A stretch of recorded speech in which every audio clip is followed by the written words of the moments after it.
We are live. Welcome to my thoughts on Agents of S.H.I.E.L.D. Season 7, Episode 9, as I have always been. There will be spoilers for the episode and everything else MCU and adjacent leading up to it. Absolutely love the episode. The episode is rated TV-14, so will this video be... Yeah. I know it was technically Enoch that had their heart ripped out. Feel like it was mine. Okay, big props to Elizabeth Henstridge. Directorial debut, holy crap. Deeply impressive. The IMDb trivia for the episode has some interesting stuff. This is my new favorite episode. Let's dive right in. Yeah. Just when I thought I couldn't love this show more, they do an actual time loop. Just like complete with they do the prompt. You know, it's not let's see, what was it? Sonny and Cher playing, but it is, you know, waking up.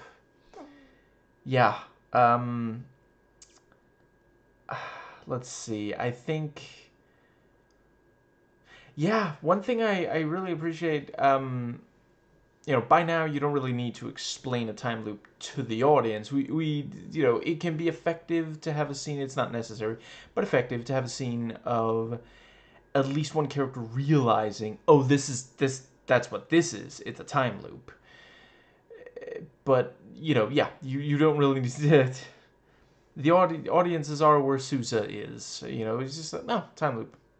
Neat.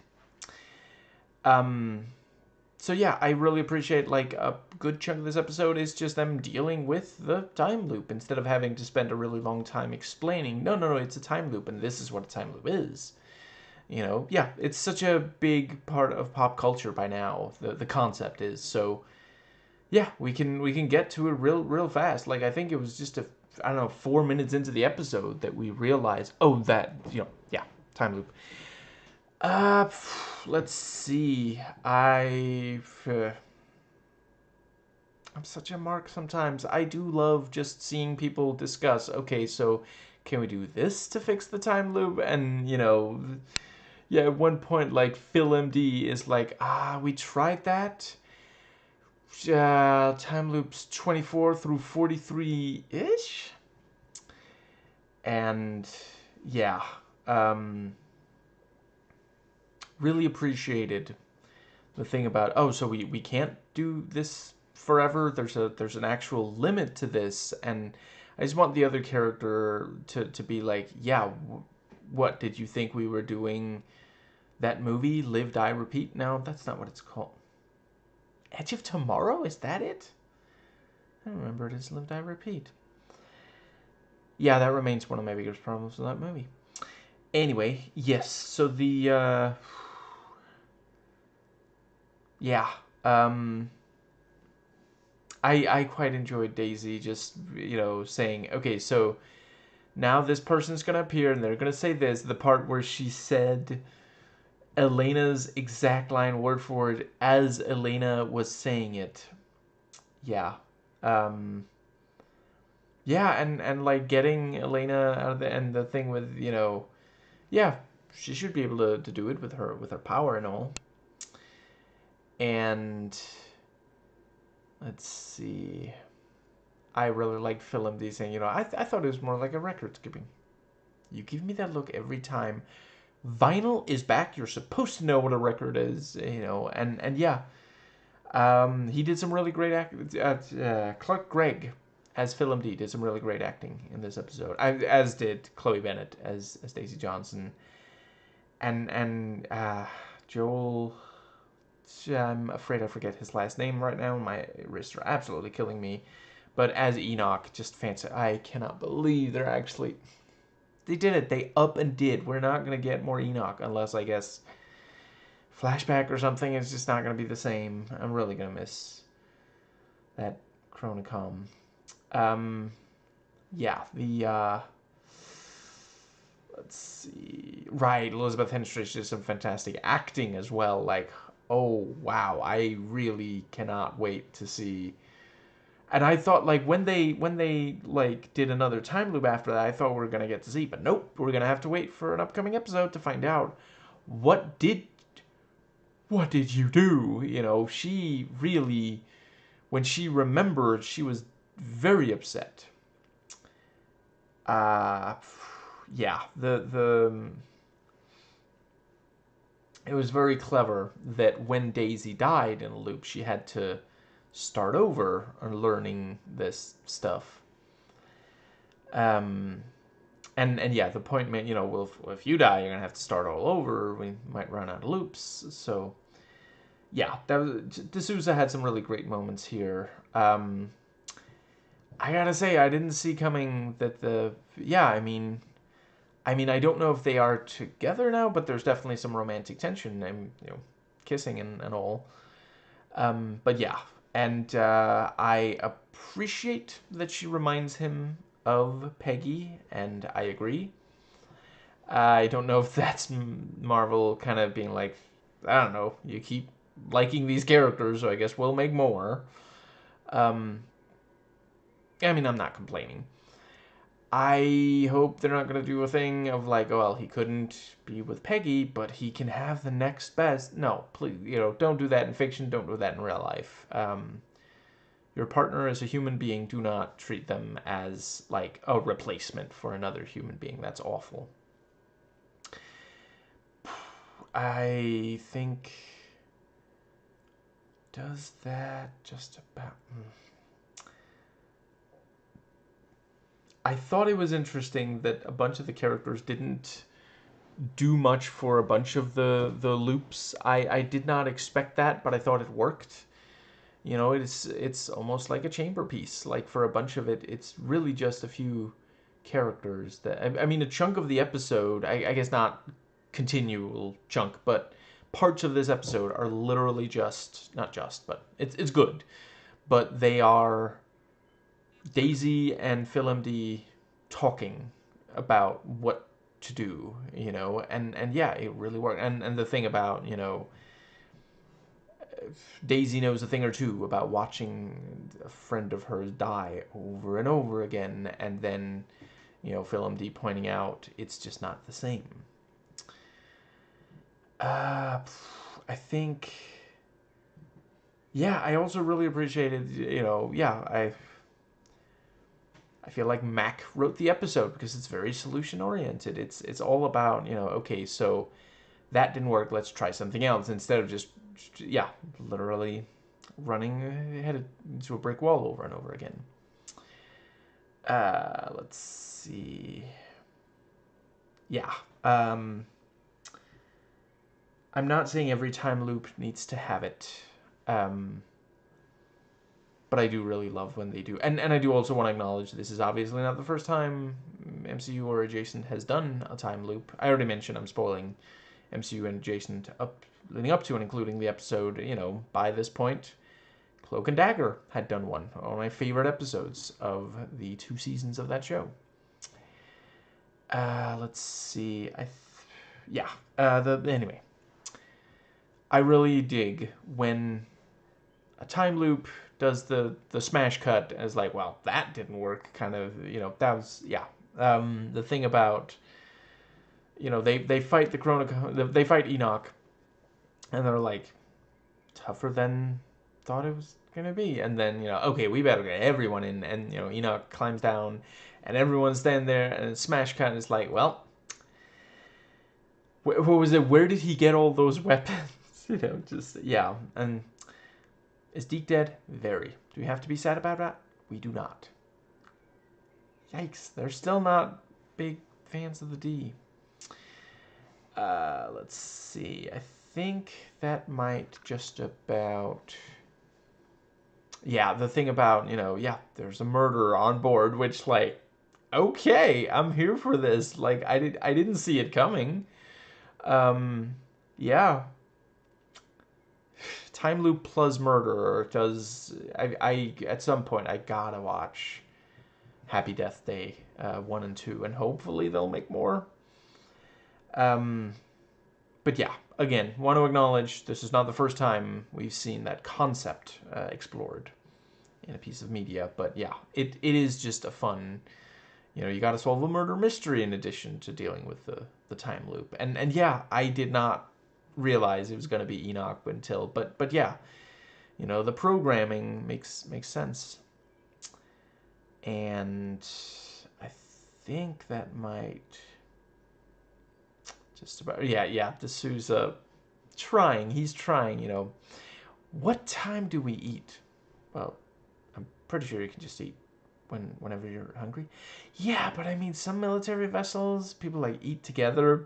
And then Enoch is like, I'm a chronicom. Don't treat me like I don't understand. You are not the first person trying to bluff me, okay? So, yeah. And I think, does that more or less get us to, let's see.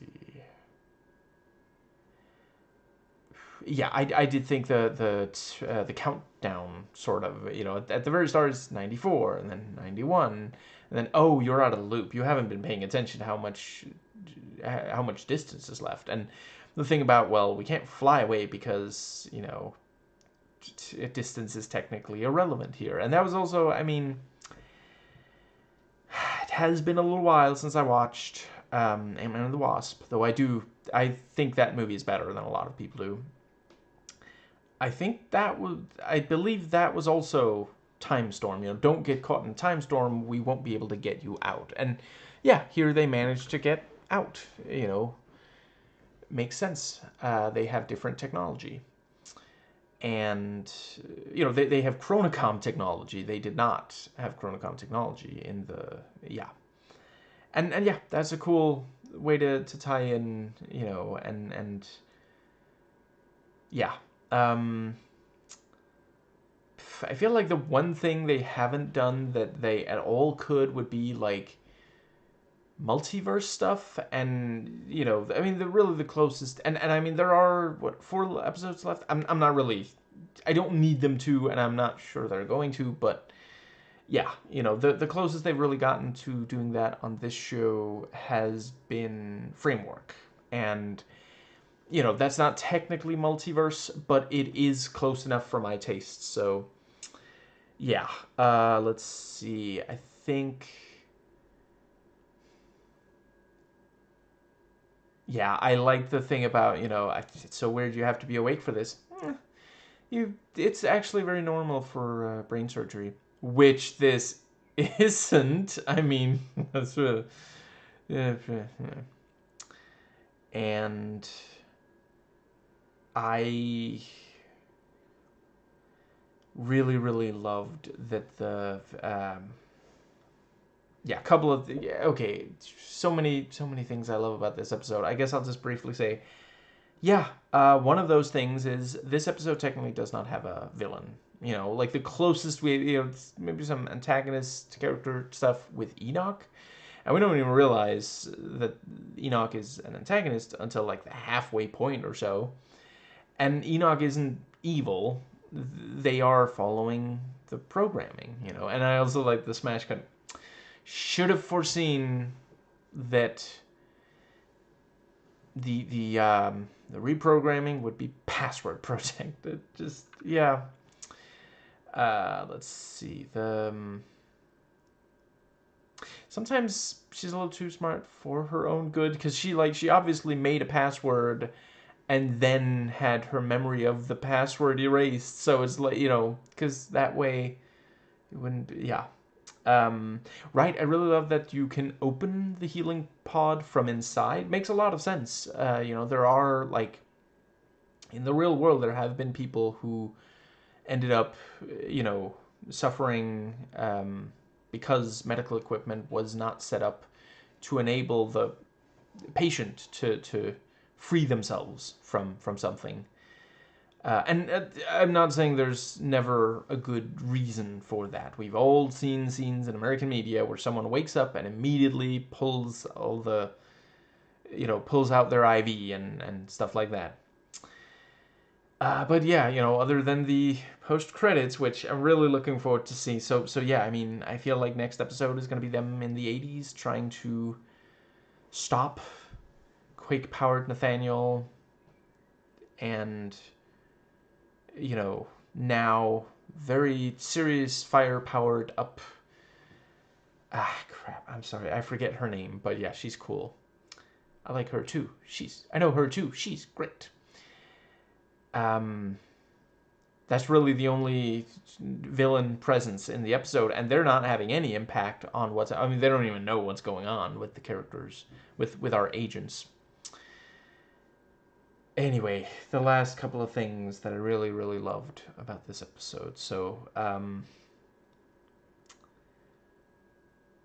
technically, in order to stop the loop, some sci-fi shenanigans takes place, but it happens almost entirely off screen. And I mean, we have already seen sci-fi stuff. There's a lot of sci-fi, problem solving on this show. And if this really, it really seems like this is going to be the last time we see Enoch, a goodbye is in order, And yeah, I mean, we don't really need to see because, like, yeah, it's Deke. He deals with, you know, these kinds of things. Yeah, he knows what he's doing. We don't need to see, yeah, um, yeah. Simmons, remembers that the heart of Enoch, is the key. And so, they talk about it, and Enoch is like, "Oh, you mean this thing?" And yeah, just such a moving conversation. This whole thing, I have spent most of my time alone. To be honest, I preferred it. That's a hint. And, before he met these agents, he never felt lonely. And now he's experienced 40 years of loneliness and now dying and everything. And yeah, the thing about, if you go first, it's over fairly quickly, but the ones who survive grieve. And Daisy being like, "This is my family. This can't be the last mission." I guess she hasn't seen the TV spots that keep mentioning this is the final mission for the team, which is also a great marketing gimmick. Like, you gotta see how this ends, kind of thing. And yeah, I don't feel like the show, at least not so far. I guess it's not impossible, but it's just extremely unlikely. The last 4 episodes will overstay their welcome or something. But yeah.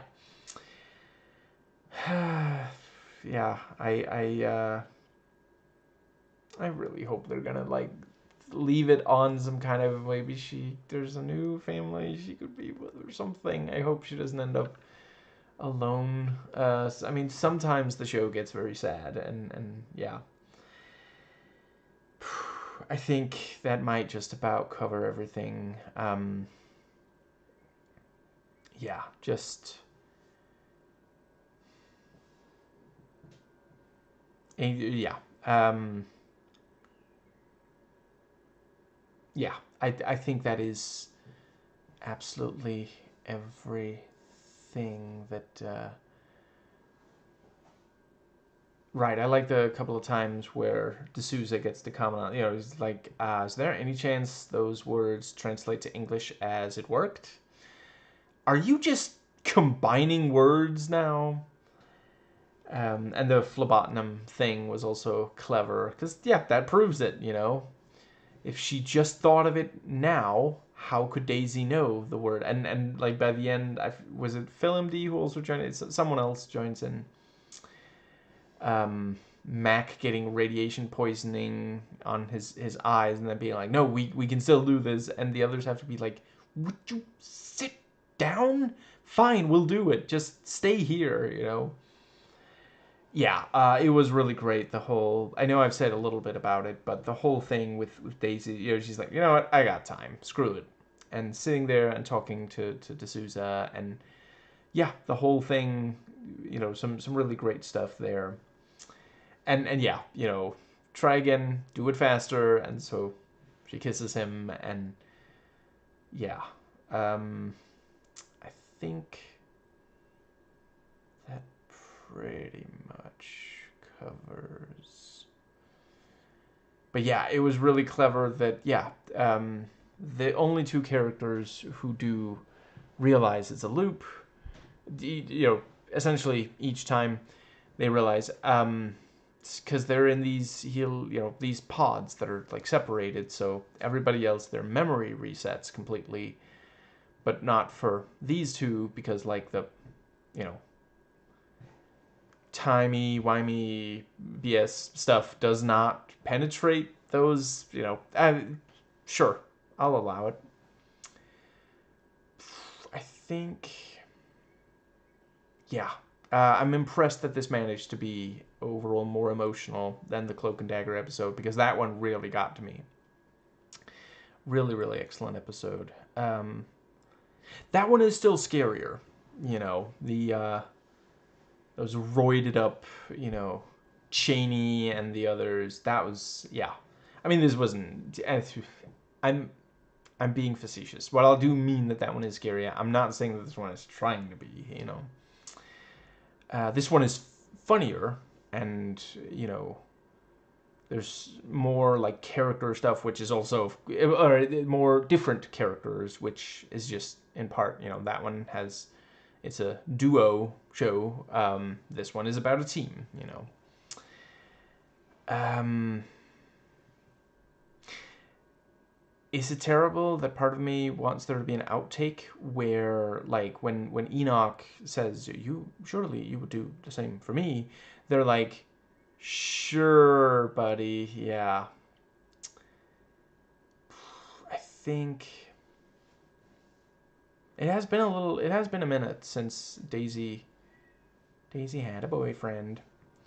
It used to be a pretty big deal, whether she was with Ward or Lincoln, who hasn't been mentioned in a little while, but I guess it's, yeah. The last time they mentioned him was the last time it really made sense to mention him, I feel like, so yeah. I think that does cover absolutely everything, yeah. So I've forgotten the exact words that make up the name of Enoch's quote-unquote heart. But I remember the abbreviation. So I'm just going to say the words that I never thought I would. EDM saved the day.